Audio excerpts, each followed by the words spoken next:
नमस्कार दोस्तों, मैं हूँ राजीव रंजन और आप सुन रहे हैं आरआर डिजिटल स्टोरी। आज हम आपके लिए लेकर आए हैं एक ऐसी कहानी जो हमारे घर के अनुशासन और रिश्तों के बीच की महीन रेखा को दर्शाती है।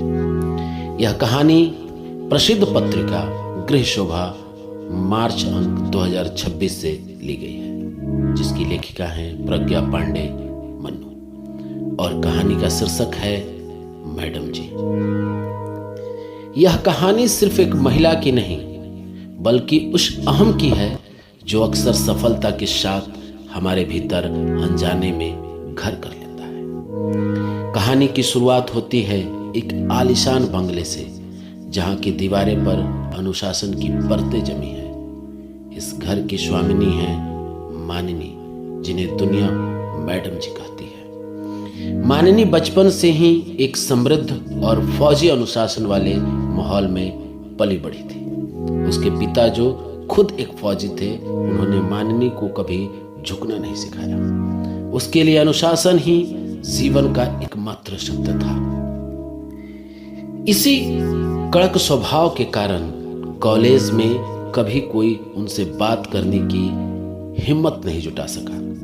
जब वह प्रशासनिक सेवा में अफसर बनी तो उनके पिता ने उनके लिए राकेश को चुना, एक ऐसा जीवन साथी जो स्वभाव से बेहद सौम्य और शांत था। पिता का तर्क था कि दो शेर एक जंगल में नहीं रह सकते, इसलिए मानिनी के रौब को झेलने के लिए एक बेहद शांत पति का होना अत्यंत जरूरी था। समय बीतता गया, दो बच्चे भी हुए, लेकिन घर कभी घर नहीं बन पाया। मानिनी के घरों में नौकरों की एक पूरी फौज थी जो उसके एक इशारों पर नाचती थी। पति राकेश ने अपनी इच्छाओं को मानिनी के आदेशों के नीचे कहीं दफन कर दिया था।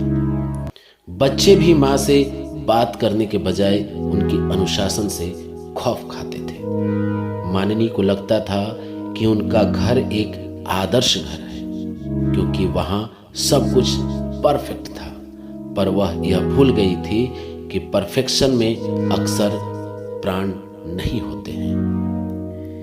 इसी सन्नाटे के बीच एक दिन मानिनी की मुलाकात अपनी पुरानी कॉलेज की सहेली सुधा से होती है। सुधा, जो स्वभाव से चंचल और ममतामयी थी, बैंक में ट्रांसफर होकर उसी शहर में आई थी।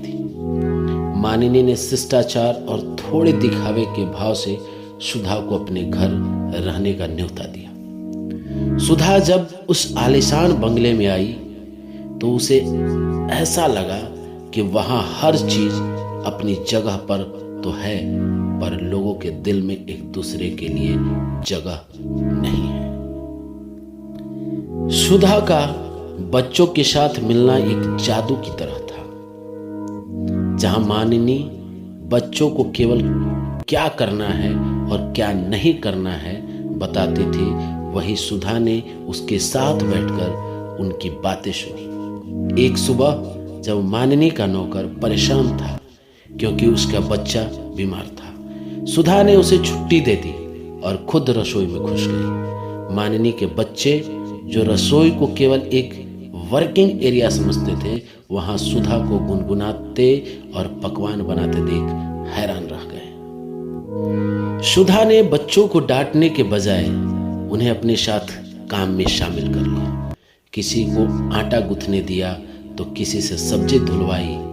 रसोई, जो कभी सिर्फ आदेश का केंद्र थी, अब हंसी ठिठोली का अड्डा बन गया था। जब नाश्ते की मेज सजी तो पूरा घर खुशबू से महक उठा। राकेश, जो अक्सर चुपचाप खाना खाकर उठ जाते थे, आज सुधा के बनाए पकवानों और उनकी सहज बातों के कारण मेज पर देर तक बैठे रहे। मानिनी ने पहली बार ऐसा देखा कि उसके पति की आंखों में एक अजीब सी चमक थी, एक ऐसा प्रशंसा जो शायद बरसों से मानिनी के लिए लुप्त हो चुकी थी।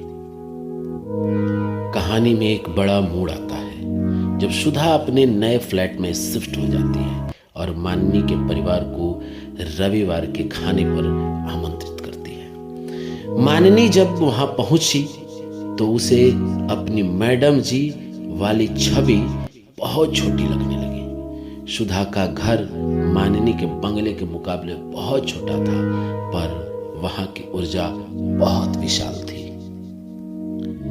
वहां बच्चे इसलिए खुश नहीं थे कि घर बड़ा था, बल्कि इसलिए क्योंकि वहां उन्हें आजादी महसूस हो रही थी।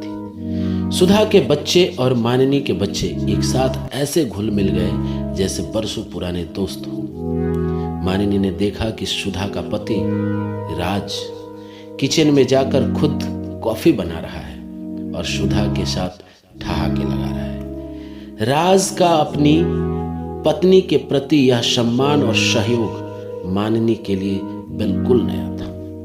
मानिनी ने महसूस किया कि राकेश भी उस माहौल में कितना सहज महसूस कर रहे हैं। वहां कोई मैडम जी नहीं थी, वहां सिर्फ दो परिवार थे जो जीवन का आनंद ले रहे थे। सुधा के घर से लौटते हुए मानिनी का मन गहरे आत्ममंथन में था। उसे अपनी उपलब्धियां, अपना रौब और अपना अनुशासन अब एक बोझ की तरह लगने लगा।